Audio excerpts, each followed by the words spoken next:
Hello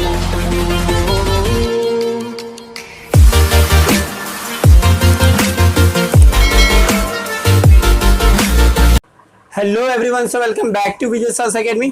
तो guys आज के वीडियो में हम देखने वाले हैं अपने एसपी के चैप्टर नंबर 4 का पार्ट 3। तो पार्ट 2 तक हम लोग ने लास्ट लेक्चर में कर लिया था, जिसके अंदर हम लोग ने बहुत सारे प्रोविजंस को देखा था, जो कंपनीज एक्ट के प्रोविजन थे, जो आपके सेबी के प्रोविजन थे, वो सारी चीज़ों को हम लोग ने देखा था। तो ये पर्टिकुलर लेक्चर में हम स्टार्ट करेंगे सबसे इंपॉर्टेंट टॉपिक इस पर्टिकुलर चैप्टर का, जिसका नाम है procedure for issuing of debenture. क्या क्या स्टेप फॉलो करने पड़ते हैं किसी भी कंपनी को, किसी भी सेक्रेटरी को आगे बढ़ने के लिए, आपके प्रोसीजर को फॉलो करने के लिए, आपके डिवेंचर को इशू करने के लिए। तो एक एक करके सारे प्रोसीजर को देख लेते हैं। इसके अंदर जो आप लिस्ट देख रहे हो, यह है लाइक रेजोल्यूशन पास करना पड़ता है बोर्ड मीटिंग में, उसके बाद एक्स्ट्रा ऑर्डिनरी जनरल मीटिंग होता है, फिर रजिस्टर ऑफ कंपनी के साथ आपको फाइल करना पड़ता है, फिर क्रेडिट रेटिंग लेनी पड़ती है, अंडर राइटिंग एग्रीमेंट है, जो लिस्ट है। तो हम एक एक पॉइंट को डिटेल में देखना चालू करते हैं। फर्स्ट पॉइंट है आपका pass a resolution in board meeting. देखो, बोर्ड मीटिंग में एक रेजोल्यूशन पास होता है जिसमें यह डिसाइड होता है कि हमें लाइक डिवेंचर इशू करना है या नहीं करना है। In a board meeting following resolution should be pass. उसमें पहला जो पास होता है वो है आपका टाइप्स ऑफ डिवेंचर। किस टाइप का डिवेंचर आपको इशू करना है, वो चीज़ बोर्ड मीटिंग में डिसाइड होती है। Types of debenture, terms and condition कैसे इशू होनी चाहिए। सेकेंड है इसमें अप्रूव प्रोस्पेक्टस, ऑफर लेटर और the letter of offer. Prospectus को उसमें अप्रूवल मिलेगा, कैसा प्रोस्पेक्टस बनाए, बोर्ड मीटिंग उसमें डिसाइड करेगी कि आपका प्रोस्पेक्टस कैसा है। प्रोस्पेक्टस का मीनिंग मैंने आपको ऑलरेडी बता दिया था फर्स्ट लेक्चर में। प्रोस्पेक्टस मतलब एक तरीके का इन्विटेशन कार्ड है जो हम डिवेंचर होल्डर लोग को देंगे कि हमारे डिवेंचर को वो खरीद लें। थर्ड है आपका approval of appointment of debenture trustees. Debenture trustees को अपॉइंट करने के लिए भी अप्रूवल लेना पड़ता है बोर्ड मीटिंग में, वो भी उसमें डिसाइड होगा बोर्ड मीटिंग के अंदर। फोर्थ है authorise board to create a charge on asset. जो एसेट पे चार्ज क्रिएट होगा उसके बारे में भी डिसीजन वहीं पे लिया जाएगा। Extraordinary general meeting if board borrowing power need to be increase, वो भी उसके अंदर। Authorise board to open a separate bank account, एक सेपरेट बैंक अकाउंट भी खोलना पड़ता है, उसके बारे में भी सारी इंफॉर्मेशन उसके अंदर ही रहेगी। सेकेंड है आपका hold a extra ordinary general meeting, AGM है, ईजीएम आपको होल्ड करना पड़ेगा। If borrowing power of a board of director increase, AGM must held get a share holder approval through the special resolution. जो भी आपके company के share holder हैं उन लोगों से अप्रूवल लेना पड़ेगा आपको, जब किसी भी तरह का डिवेंचर आपको इशू करना है तब। Hold extra ordinary general meeting. Third है आपका filing with registrar of company. आपको रजिस्टर ऑफ कंपनी के साथ भी फाइलिंग करना पड़ेगा। जो आपका प्रोस्पेक्टस का कॉपी है, जो आपका ऑफर लेटर का या तो लेटर ऑफ ऑफर, ये तीनों चीज के मतलब तीनों में से कोई एक ही होता है, उन चीज के जो कॉपी है वो आपको रजिस्ट्रार ऑफ कंपनी के पास लेके जाना होगा और उनसे वो फाइलिंग करवा के लाना होगा, उनसे अप्रूवल लेना पड़ता है 30 दिन के अंदर। जब आपका बोर्ड मीटिंग हुआ था फर्स्ट स्टेप में, उसके 30 दिन के अंदर आपको ये आरओसी वाला काम हो जाना चाहिए। फोर्थ है ऑब्टेनिंग क्रेडिट रेटिंग। तो क्रेडिट रेटिंग के बारे में मैंने आपको बताया लास्ट लेक्चर में कि आप कैसे क्रेडिट रेटिंग ले सकते हो क्रेडिट रेटिंग कंपनी से। वो लोग देखते हैं कि आप कितने अच्छे मार्केट में थे अब तक, वो डिसाइड करके वो लोग आपको क्रेडिट रेटिंग देते हैं। फिफ्थ है आपका enter into under writing agreement. Under writer के बारे में भी मैंने बताया कि कैसे कोई कंपनी अंडर राइटर एग्रीमेंट में जाती है और आपको शेयर लाइक डिवेंचर इशू अगर आपका नहीं हो पाया तो वो लोग आपका शेयर, आपका डिवेंचर बाय कर लेते हैं। सिक्स्थ है आपका issue of prospectus, letter of offer. Six आप जब आप जो आपका सिक्स स्टेप रहेगा उसके अंदर आप क्या करोगे, प्रोस्पेक्टस को इशू करोगे। Company issue of prospectus if it is inviting the public to buy is debenture. Public को जैसे हम इनवाइट कर रहे हैं कि हमारा डिवेंचर को वो बाय कर लें, तो उस चीज़ के लिए प्रोस्पेक्टस का भी इशू होना बहुत ज़्यादा जरूरी है। Company make a private placement of the letter of right issue. Private placement मैंने आपको बताया था कि आपके किसी प्राइवेट लोगों को लाइक कंपनी में आप शेयर दे देते हो, अपने डिवेंचर को दे देते हो, या तो राइट इशू में बोलूँ तो जो पहले से आपके डिवेंचर होल्डर हैं, जो पहले से आपके शेयर होल्डर हैं, उन लोगों को ही अगर आप डिवेंचर अपना सेल करते हो तो उसे राइट इशू कहा जाता है।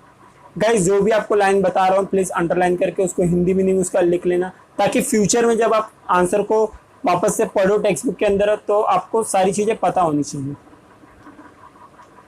7th है आपका separate bank account. Same share का जो आपका इश्यूइंग का प्रोसीजर था सेम वैसे ही देखो जा रहा है ये भी।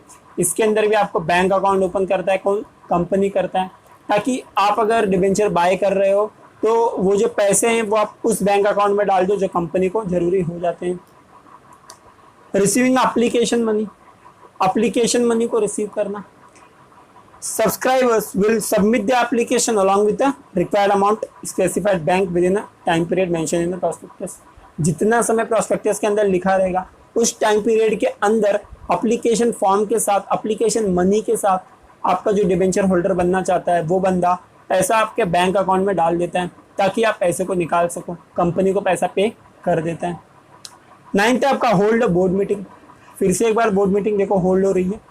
After the issue of clauses, a board meeting is held, decide to approve a allotment of the debenture. Board also approve the creation of charge of the company's asset। एक बार जब पूरा काम हो गया, डिबेंचर इश्यू हो गए, तो board meeting वापस से होती है। उसमें ये डिसाइड होता है कि एसेट पे चार्ज क्रिएट करना है या फिर चार्ज क्रिएट नहीं करना है। 10th है आपका इश्यू ऑफ डिबेंचर सर्टिफिकेट। जिस तरह से हम लोग ने शेयर में देखा था कि शेयर सर्टिफिकेट इशू हो रहे थे, सेम उसी तरह से यहाँ पे डिबेंचर भी इशू होगा। डिबेंचर सर्टिफिकेट को इशू करना पड़ेगा। डिबेंचर सर्टिफिकेट क्या होता है, जैसे मैंने लास्ट लेक्चर में आपको एक सर्च सर्टिफिकेट दिखाया भी था किस तरह से वो दिखता है, उसी तरह से डिबेंचर सर्टिफिकेट भी होता है जो एक तरीके का एक एविडेंस होता है कि आपने पर्टिकुलर कंपनी का डिबेंचर बाय किया हुआ है। Complete with in 60 days from the receipt of the application money. जो सेल सर्टिफिकेट है, जैसे ही आपको एप्लीकेशन मनी रिसीव होता है, लाइक सपोज आप कंपनी हो, आपको एप्लीकेशन मनी इशू लाइक हो गया, आपको मिल गया एप्लीकेशन मनी, तो 60 दिन के अंदर ही आपको डिबेंचर सर्टिफिकेट उनको देना पड़ेगा। Company has to issue a debenture certificate within a 6 month allotment of debenture. 6 महीने के अंदर, जैसे अलॉटमेंट हो गया उसके 6 महीने के अंदर उन्हें डिबेंचर सर्टिफिकेट आपको इशू करना पड़ता है। 11th पॉइंट है आपका make a entries in register of debenture. जैसे वहां पे हम लोग ने देखा था रजिस्टर ऑफ मेंबर, जो आपका शेयर बाय किया था तो सेक्रेटरी उन सबका नाम एक रजिस्टर में लिखा हुआ था। सेम उसी तरह से अगर आपका कोई डिबेंचर बाय करता है तो उसका भी नाम आपको डिबेंचर वाले लाइक रजिस्टर के अंदर लिखना पड़ेगा। तो रजिस्टर ऑफ डिबेंचर के अंदर होल्डर्स लोग का नाम लिखना कैसे करेंगे ये, secretary has to make entries in register of debenture holder within 7 days after the board approval of allotment of debenture. जब बोर्ड अप्रूव कर देगा कि ठीक है जितने लोग ने अप्लाई किया उनको डिबेंचर दे दो, तो क्या होगा, शेयर जो 7 दिन के अंदर है सेक्रेटरी उनका नाम अपने रजिस्टर में लिख लेगी। However if debenture are issued in a demat form, अगर डीमेट फॉर्म में नहीं दिया है, डीमेट फॉर्म क्या होता है, इलेक्ट्रॉनिक फॉर्म में दिया गया, तो company does not maintain a resistor of debenture.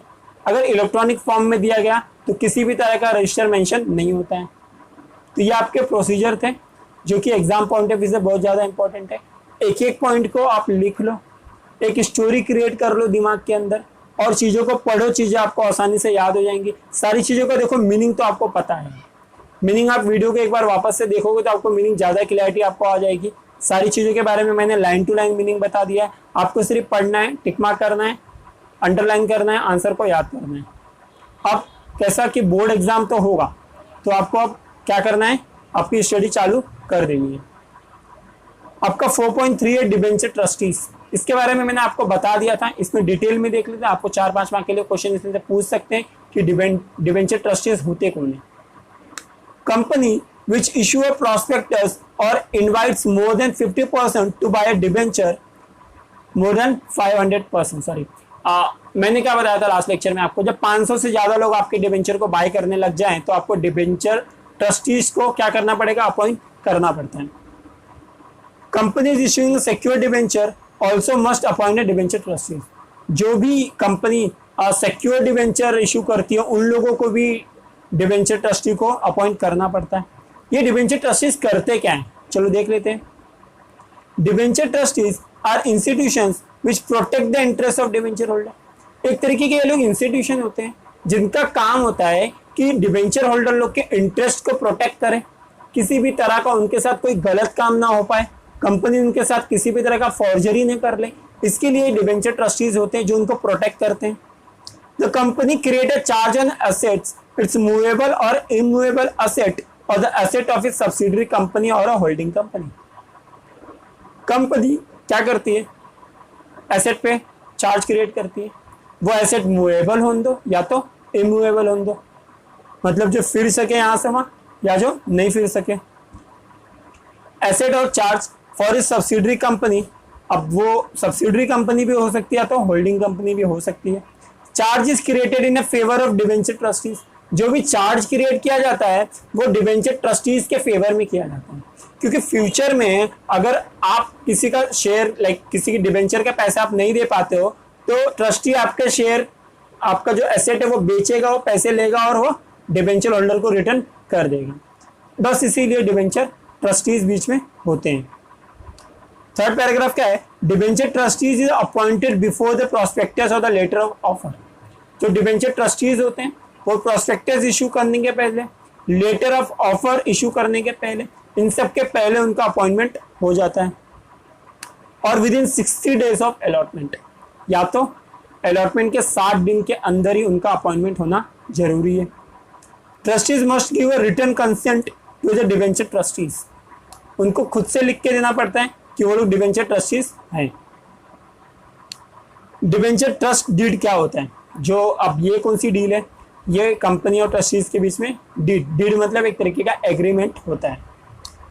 Company enter into a contract with one और मोर डिवेंचर ट्रस्टीज, कंपनी एक या फिर एक से ज्यादा ट्रस्टीज के साथ कॉन्ट्रैक्ट में आ सकती है। The terms and condition of the agreement is written in a debenture trust deed, जो टर्म्स एंड कंडीशन है वो डिवेंचर ट्रस्ट डीड के अंदर लिखे हुए होते हैं, एक तरीके का एग्रीमेंट होता है वो। It is a legal instrument conveying the asset of the companies to the trustees, ये एक तरीके का लीगल इंस्ट्रूमेंट होता है कि कंपनी ने अपना एसेट ट्रस्टीज के पास रखा हुआ है। The trust deed also define the right of debenture holder and duties of power of the debenture trustees, उनके क्या क्या राइट है, उनके क्या क्या पावर है, वो सारी चीजें उसके अंदर ट्रस्ट डीड में मेंशन होती है।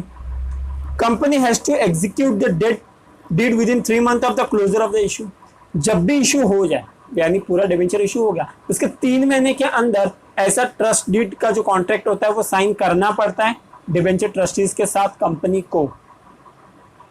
लेक्चर समझ में ना आए तो प्लीज अभी मैं फिर से बोल रहा हूँ कि लेक्चर आप रिपीट करके एक बार देख सकते हो, चीजें समझ में आएंगी। लाइन टू लाइन हर एक वर्ड्स को मैं क्लियर रखा हूँ, हर एक लाइन को मैंने क्लियर रखा है ताकि आपको चीजें आसानी से समझ में आ जाए।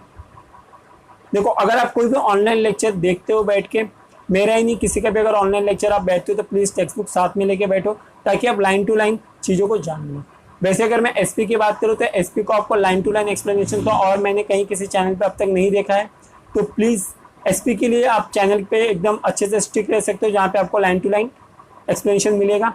आपको इस चैनल के ऊपर इको और ओसी के भी वीडियो अवेलेबल होते हैं, तो आप सारी चीज़ों को लेके साथ में चल सकते हो। जो एसपी वाले स्टूडेंट है, जो मैथ्स वाले, जो अकाउंट वाले, फ्यूचर में मैथ्स और अकाउंट की भी वीडियो आपके आने वाले हैं। अभी के लिए मैं सोच रहा हूँ कि ये तीनों थ्योरी को मैं ख़त्म कर लूँ, उसके बाद फिर मैं मैथ्स और अकाउंट की वीडियोस बनाने चालू करूँ। तो प्लीज़ गाइस चैनल को ज़्यादा से ज़्यादा सब्सक्राइब करना और वीडियो को पूरा देखना, क्योंकि मैंने बहुत बार ऐसा देखा है कि वीडियो सब प्ले तो करते हैं लाइक पूरा नहीं देखते। तो गाइस वीडियो को प्लीज़ पूरा देखना, लास्ट तक देखना, चीज़ें अच्छे से समझ में आएंगी ही। तो अभी के इस टॉपिक में, इस लेक्चर में बस इतना ही था आपका इस पर्टिकुलर चैप्टर के अंदर, चैप्टर नंबर 4 में। तो चैप्टर नंबर 4 आपका टोटल 3 पार्ट का था, आगे के 2 पार्ट ऑलरेडी अपलोडेड है, आप जाके देख सकते हो, ये आपका 3rd पार्ट है। तो तीनों पार्ट के बाद हम अगली बार जब आएंगे एसपी में तो हम 5th चैप्टर स्टार्ट करेंगे जिसका नाम डिपॉजिट है। काफ़ी इंपॉर्टेंट चैप्टर रहने वाला आपके एग्जाम पॉइंट ऑफ व्यू से। पेपर पैटर्न का मैंने ऑलरेडी वीडियो अपलोड कर दिया है जिसपे आपको चैप्टर वाइज वेटेज दिया हुआ है कि कितने कौन से चैप्टर में से कितने मार्क के पूछे जाएंगे। तो प्लीज़ वो वीडियो को भी जाके आप देख लेना एक बार, आपको ज़्यादा क्लैरिटी आएगी। तो गाइस अभी की इस वीडियो में बस इतना ही। तो वीडियो को ज़्यादा से ज़्यादा शेयर करना, लाइक करना चैनल को। तो मिलते हैं अगले लेक्चर में, तब तक के लिए bye bye, take care, be safe, be at home.